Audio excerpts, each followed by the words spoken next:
उर्दू स्टोरियंस में खुशामदीद। दोस्तों, हजरत इमाम राजी रहमतुल्लाह अलैह बहुत बड़े मुफस्सिर, मुहद्दिस, मुहक्किक और अलूम अक़लिया के माहिर थे। जब ये ज़ाहिरी उलूम हासिल करके फारिग हुए तो अपने नफ्स की इस्लाह और तरबियत के लिए किसी अल्लाह वाले की तलाश में निकले और दूर दराज का सफ़र किया, लेकिन उनको किसी बुजुर्ग से मुनासबत मालूम ना हुई। आखिरकार तलाश करते करते एक बुजुर्ग के पास पहुंचे तो उनसे कुछ मुनासबत महसूस हुई और उनके पास जाकर दरख्वास्त की कि आप मुझसे बैत ले लीजिए, मैं आपकी खिदमत में रहकर अपने बातिन की तरबियत करना चाहता हूं। पहले तो उस बुजुर्ग ने इनकार किया, लेकिन जब हजरत इमाम राजी का इसरार बढ़ा तो उन बुजुर्ग ने उन्हें एक वक्त बताया कि फला वक्त फला खानकाह में आ जाना, मैं तुमसे बैत ले लूंगा। चुनाचे वो वक्त भी आ गया कि हजरत इमाम राजी खानकाह में बैत हो गए और वक्त गुजरता गया।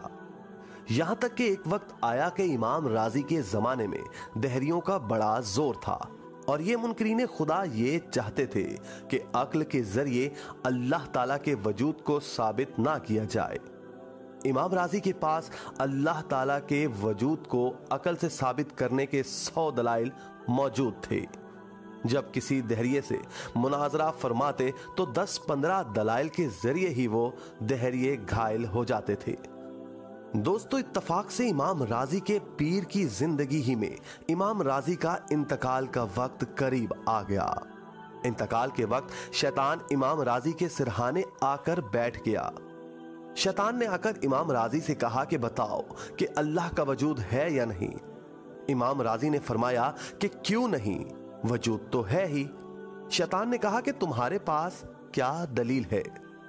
इमाम राजी ने एक अकली दलील पेश की। शैतान ने इस दलील को तोड़ दिया।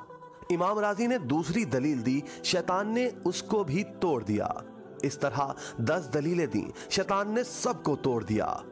अब इमाम राजी दलाइल पर दलाइल देते जा रहे हैं और शैतान सबको तोड़ता जा रहा है। जब 70 दलीलें पेश की और शैतान ने इन सब को तोड़ा तो अब इमाम राजी को बड़ी फिक्र और तशवीश हुई कि ये कौन शख्स है जो मेरी हर दलील को तोड़ता जा रहा है और मेरी हर दलील का ऐसा जवाब दे रहा है कि लाजवाब करता जा रहा है। अगर खुदा न ख्वास्ता इसी रफ्तार से जवाब देता रहा तो जरा सी देर में मेरे दलाइल खत्म हो जाएंगे और जब दलाइल खत्म हो गए तो उसका मतलब ये होगा कि अल्लाह के वजूद में अक्लन नाउजुबिल्लाह मुझे भी शुबा होगा और ये मेरा आखिरी वक्त है। अगर इस आखिरी वक्त में अल्लाह के वजूद में शुबा हो गया तो मेरा खात्मा ही खराब होगा।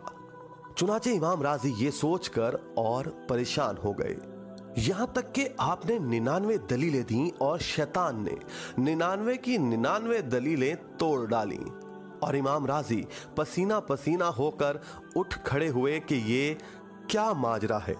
दोस्तों, उसी वक्त अल्लाह ताला ने इमाम के बुजुर्ग पर इमाम राजी की इस घबराहट और परेशानी की कैफियत को मनकशफ फरमाया और उस वक्त वो शेख वजू फरमा रहे थे।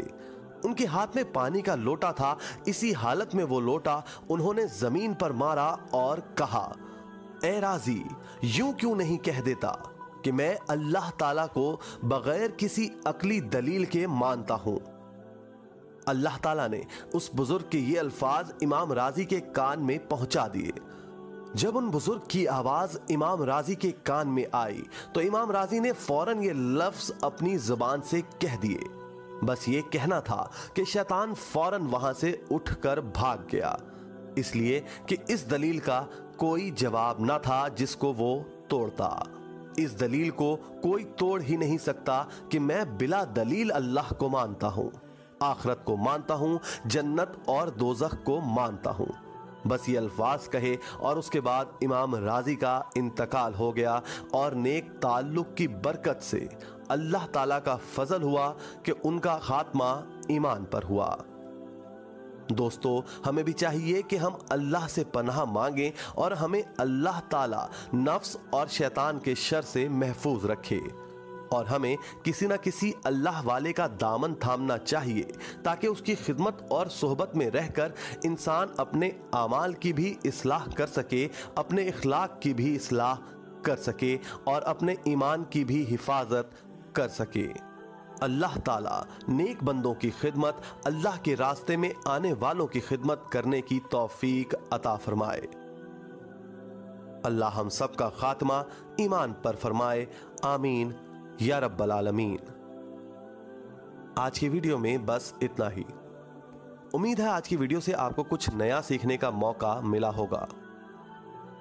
अगर वीडियो पसंद आए तो इसको लाइक और शेयर करके अपनी कीमती राय का इजहार कमेंट बॉक्स में जरूर कीजिएगा।